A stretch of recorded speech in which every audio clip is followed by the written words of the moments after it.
নমস্কার, আপনারা দেখছেন রূপম টিভি। আজ ব্রিগেড থেকে তৃণমূল কংগ্রেস তার প্রার্থী তালিকা ঘোষণা করে দিয়েছে।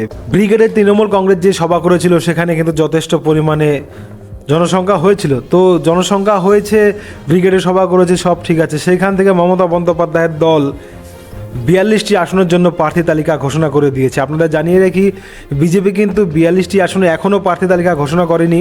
শুধুমাত্র 20টি লোকসভার জন্য বিজেপি প্রার্থী তালিকা ঘোষণা করেছে, কিন্তু তৃণমূল কংগ্রেস 42টি আসনের জন্যই প্রার্থী তালিকা ঘোষণা করে দিয়েছে। তৃণমূলের প্রার্থী তালিকায় যেমন রয়েছে ক্রিকেটারের নাম, তেমন রয়েছে নায়ক নায়িকাদের নাম, তেমন রয়েছে বেশ কিছু প্রবীণ নেতা এবং এমনও রয়েছে যুব নেতাদেরও স্থান দেওয়া হয়েছে। তো যাই হোক, সব মিলিয়ে তৃণমূলের প্রার্থী তালিকায় যেমন চমক রয়েছে, তেমন ধমক রয়েছে, তেমন প্রার্থী তালিকা ঘিরে সংশয় রয়েছে, গণ্ডগোলও রয়েছে। মমতা বন্দ্যোপাধ্যায় ভাইপোকে দিয়ে প্রার্থী তালিকা ঘোষণা করেছে এবং মমতা বন্দ্যোপাধ্যায় নিজে র্যাম্প বানিয়েছে, মানে ব্রিগেডের র্যাম্প বানিয়েছে। সেই র্যাম্পে হেঁটে হেঁটে প্রার্থীদের সঙ্গে সকলের পরিচয় করিয়ে দিয়েছে। তো যাই হোক, সবই ঠিক আছে। এবার যে প্রার্থী তালিকা মমতা বন্দ্যোপাধ্যায় ঘোষণা করেছে তা কতটা ফলপ্রসূ হবে, তার মধ্যে এই 42টির মধ্যে কতজন জিতবে? গতবার তো 22 জন জিতেছিল, এবার কি 22 জন জিততে পারবে? সেই 22 জন কি মমতা বন্দ্যোপাধ্যায় ধরে রাখতে পারবেন বা জিতিয়ে আনতে পারবেন, নাকি ভরাডুবি হবে? সেই নিয়ে আজকের সমীক্ষা। যে 42টি প্রার্থী তালিকা ঘোষণা করেছে মমতা বন্দ্যোপাধ্যায়, এদের মধ্যে কারা কারা জিতবে, কারা কারা হারবে, তারই আজ সমীক্ষা বলা যেতে পারে, আগাম সমীক্ষা বলা যেতে পারে, অনুমান, opinion pole, survey, exit pole, যাই বলেন। তৃণমূলের যে 42 জন প্রার্থী তালিকা ঘোষণা করেছে তৃণমূল, তার মধ্যে কজন জিতবে তারই আজ সমীক্ষা বলা যেতে পারে, গোপন সমীক্ষা বলা যেতে পারে, অনুমান, আন্দাজ। তো শুরু করছি, চলুন। তৃণমূল যে জনগর্জন সভায় যে প্রার্থী তালিকা ঘোষণা করলো, যে 42 জনের নাম নিল বা নাম সামনে আনলো, তাদের মধ্যে কজন জিতবে তারই আজ সমীক্ষা। সর্বপ্রথম কোচবিহারে তৃণমূল কংগ্রেস তপশিলি জাতির জগদীশ চন্দ্র বাসনিয়াকে প্রার্থী করেছে 2024 লোকসভার জন্য। কোচবিহারে বিজেপির প্রার্থী জিতেছিল 2019 সালে। কোচবিহারে তৃণমূলের যে প্রার্থী করেছে জগদীশ চন্দ্র বাসনিয়াকে, বলা চলে এই জগদীশ চন্দ্র বাসনিয়া এখান থেকে হারবে। জগদীশ চন্দ্র বাসনিয়া কোচবিহার থেকে হারছে এবার। 2 নম্বরে আলিপুরদুয়ারে তৃণমূল কংগ্রেস প্রার্থী করেছে প্রকাশচিক বড়াইককে। আলিপুরদুয়ারে গত লোকসভায় 2019 লোকসভায় বিজেপি জিতেছিল। 2024 আলিপুরদুয়ারে যে লোকসভা ভোট হবে, তৃণমূল কংগ্রেস প্রকাশচিক বড়াইককে প্রার্থী করেছে, কিন্তু প্রকাশচিক বড়াইক এখান থেকে হারবে। জলপাইগুড়িতে তপশিলি জাতি নির্মলচন্দ্র রায়কে প্রার্থী করেছে তৃণমূল কংগ্রেস, কিন্তু জলপাইগুড়িতে বিজেপি প্রার্থীই জিতবে। মানে জলপাইগুড়ি তৃণমূলের যে প্রার্থী করেছে নির্মলচন্দ্র রায়, তার কপাল খুবই খারাপ, হারছে এখান থেকে নির্মলচন্দ্র রায় হারছে। দার্জিলিং গোপাল লামা, দার্জিলিংয়ে প্রার্থী করেছে তৃণমূল কংগ্রেস গোপাল লামাকে 2024 জন্য, কিন্তু এখানে 2019 বিজেপি জিতেছিল, বিজেপির প্রার্থী জিতেছিল। তাই এখান থেকে কোনো আশা নেই তৃণমূলের, গোপাল লামা হারছে। রায়গঞ্জে প্রার্থী করা হয়েছে কৃষ্ণ কল্যাণীকে, এইখান থেকে বিজেপির প্রার্থী 2019 সালে জিতেছিল, বিজেপির প্রার্থী জিতেছিল রায়গঞ্জ থেকে। 2019 কথা বলছি। এবার 2024 তৃণমূল কংগ্রেস প্রার্থী করেছে কৃষ্ণ কল্যাণীকে, কিন্তু কৃষ্ণ কল্যাণী এইখান থেকে জিততে পারবেন না, হারবেন। বালুরঘাট লোকসভা কেন্দ্র, তৃণমূল কংগ্রেস প্রার্থী করল বর্ষিয়ান নেতা, পুরনো নেতা বিপ্লব মিত্র মহাশয়কে। বালুরঘাটে বিজেপির প্রার্থী সুকান্ত মজুমদার জিতেছিল। সুকান্ত মজুমদার এই মুহূর্তে হ্যাভিওয়েট প্রার্থী বিজেপির রাজ্য সভাপতি, তাই কোনো মতোই এখান থেকে জিততে পারবে না বিপ্লব মিত্র মহাশয়, হারবে এখান থেকে। মালদা উত্তরে তৃণমূল কংগ্রেস 2024 জন্য প্রার্থী করেছে প্রাক্তন আইপিএস প্রসূন বন্দ্যোপাধ্যায়কে। মালদা উত্তরে 2019 সালে বিজেপির প্রার্থী খগেন মুর্মু জিতেছিল যতদূর সম্ভব। মালদা উত্তরে প্রাক্তন আইপিএস প্রসূন বন্দ্যোপাধ্যায় যথেষ্ট লড়াই দেবে, সিরিয়ালে বেশ নামি দামি মুখ, কিন্তু অবশেষে হারতেই হবে। মালদা দক্ষিণ, শাহনওয়াজ আলী রহমান, এইখান থেকে তৃণমূল কংগ্রেসের প্রার্থী হয়েছে শাহনওয়াজ আলী রহমান, কিন্তু এইখানে 2019 সালে কংগ্রেস জিতেছিল, তাই এখান থেকে তৃণমূল কংগ্রেস বিজেপি কেউই জিতবে না, এখান থেকে কংগ্রেস জিতবে। জঙ্গিপুর, খলিলুর রহমান প্রার্থী হয়েছে তৃণমূলের প্রার্থী। 2019-এ খালিলুর রহমানকেই প্রার্থী করা হয়েছিল, জিতেছিল। এবারও জেতার সম্ভাবনা বেশি। বহরমপুর ইউসুফ পাঠানকে প্রার্থী করলো 2024-এর জন্য। 2024-এ ইউসুফ পাঠান প্রার্থী হলেও এখান থেকে কিন্তু কংগ্রেসের প্রার্থী হ্যাভিওয়েট প্রার্থী অধীর রঞ্জন চৌধুরী রয়েছে। তাই ইউসুফ পাঠান এখান থেকে লড়াই করে অবশেষে হয়তো হারতেই হচ্ছে। মুর্শিদাবাদে আবু তাহের খান তৃণমূল কংগ্রেসের প্রার্থী 2024-এর লোকসভার জন্য। এইখান থেকে আবু তাহের খান জিতে যাচ্ছে তৃণমূল কংগ্রেসের প্রার্থী। কৃষ্ণনগর মহুয়া মৈত্র কংগ্রেসের প্রার্থী হয়েছে মহুয়া মৈত্র তৃণমূল কংগ্রেসের প্রার্থী হয়েছে কৃষ্ণনগর থেকে। এইখান থেকে 2019 সালে মহুয়া মৈত্রই জিতেছিল, তৃণমূল কংগ্রেস জিতেছিল। কিন্তু এবার মহুয়া মৈত্র যে সমস্ত কেলেঙ্কারি করেছে তারপর আর মনে হয় না তৃণমূল কংগ্রেসের প্রার্থী এখান থেকে জিতবে, হারবে। রানাঘাট মুকুটমণি অধিকারীকে প্রার্থী করেছে তৃণমূল কংগ্রেস। এইখান থেকে মুকুটমণি অধিকারী বিজেপির বিধায়ক ছিল, তিনি যোগদান করেছে, এবার প্রার্থী হলেন। কিন্তু মনে হয় না মুকুটমণি অধিকারী এইখান থেকে জিততে পারবেন, হারতেই হবে মুকুটমণি অধিকারীকে রানাঘাট থেকে। দমদম তৃণমূল কংগ্রেস 2024 লোকসভার জন্য সৌগত রায়কে প্রার্থী করলো। আগেও ছিল সৌগত রায়, এবার দমদমে যা পরিস্থিতি, সৌগত রায় তৃণমূল কংগ্রেসের প্রার্থী হয়তো জিতে যাবে নাকি, এরকম একটা পরিস্থিতি তৈরি হয়েছে, জেতার সম্ভাবনা রয়েছে। বারাসাতে তৃণমূল কংগ্রেস প্রার্থী করেছে কাকলি ঘোষ দস্তিদার বারাসাতে তৃণমূল কংগ্রেসের প্রার্থী।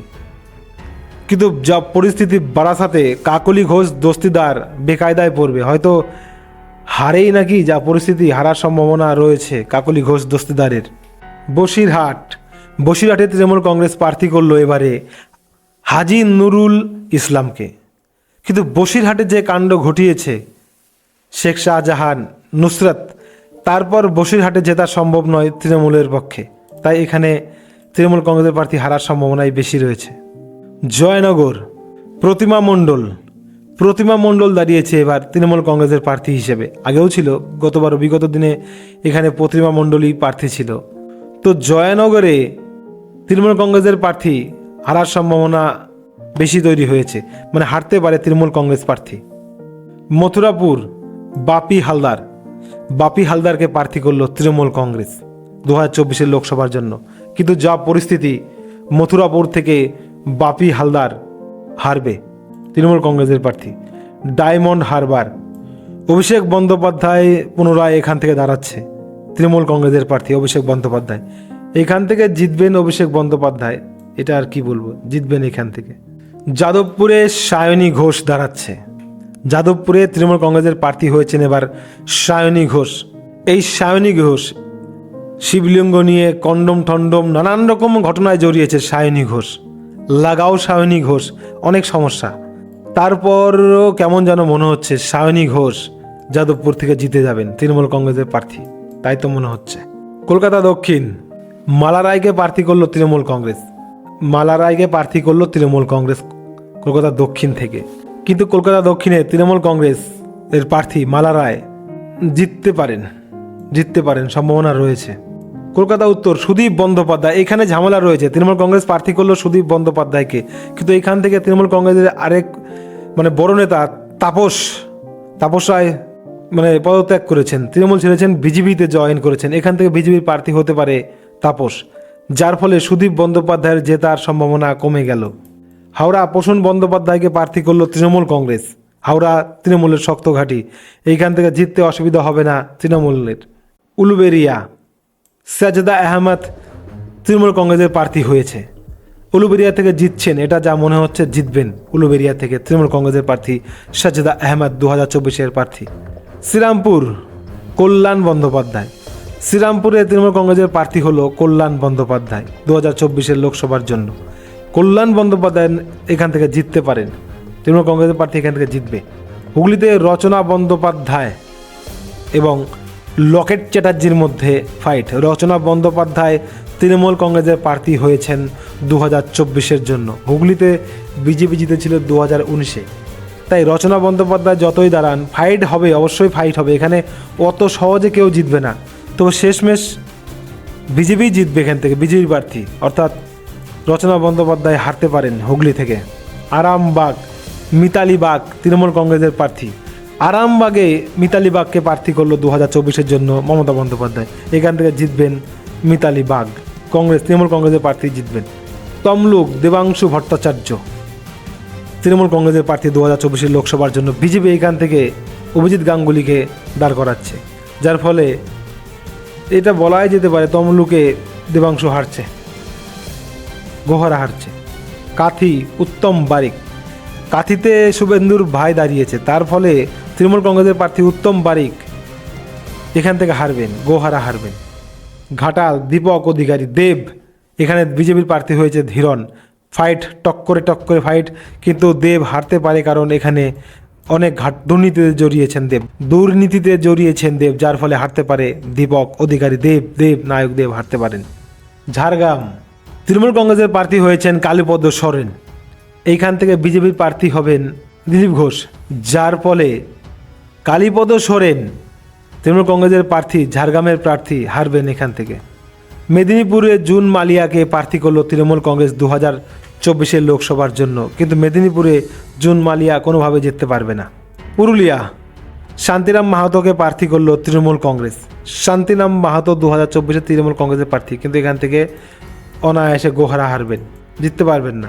বাঁকুড়া, অরূপ চক্রবর্তী তৃণমূল কংগ্রেসের প্রার্থী হয়েছেন, কিন্তু এখান থেকে জেতার সম্ভাবনা অরূপ চক্রবর্তীর নেই বললেই চলে। বাঁকুড়াতে সুভাষ সরকাররা রয়েছেন, যার ফলে বিজেপির শক্ত ঘাঁটি বাঁকুড়া, এখানে জেতার সম্ভাবনা অরূপ সরকারের খুব কম। বিষ্ণুপুরে সুজাতা মণ্ডল খা তৃণমূল কংগ্রেসের প্রার্থী হয়েছে, বিজেপি প্রার্থী সৌমিত্র খা, স্বামী স্ত্রীর লড়াই। তো 2024-এ সুজাতা মণ্ডলকে প্রার্থী করলো তৃণমূল কংগ্রেস, কিন্তু এখান থেকে হারার সম্ভাবনাই বেশি সুজাতা মণ্ডলের। বর্ধমান পূর্বে প্রার্থী করা হলো শর্মিলা সরকারকে। এই বর্ধমান পূর্বে তৃণমূল কংগ্রেস জিততে পারে, শর্মিলা সরকার জিততে পারে এখান থেকে, যা পরিস্থিতি জিততে পারে। বর্ধমান দুর্গাপুর, কীর্তি আজাদ তৃণমূল কংগ্রেস প্রার্থী করলো কীর্তি আজাদকে। ইনি আগে ভারতীয় টিম হয়ে ক্রিকেট খেলেছেন, যাই হোক কীর্তি আজাদ ক্রিকেটার ছিলেন, কিন্তু বর্ধমান দুর্গাপুরে আলো আলিয়া ভালো মার্জিনে জিতেছিল, যার ফলে কীর্তি আজাদের ভাগ্য খারাপ হতে পারে, মানে হারতে পারে কীর্তি আজাদ তৃণমূল কংগ্রেসের প্রার্থী। আসানসোল, শত্রুঘ্ন সিনহা আসানসোল থেকে প্রার্থী হচ্ছেন।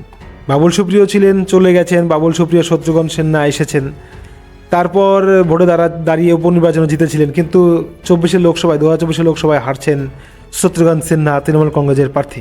বোলপুরে তৃণমূল কংগ্রেসের প্রার্থী হয়েছে অসিত কুমার মাল, কিন্তু বোলপুর 2024-এ প্রার্থী হয়েছে তৃণমূল কংগ্রেসের অসিত কুমার মাল, কিন্তু বোলপুরে যা পরিস্থিতি হারতে পারে অসিত কুমার মাল তৃণমূল কংগ্রেসের প্রার্থী।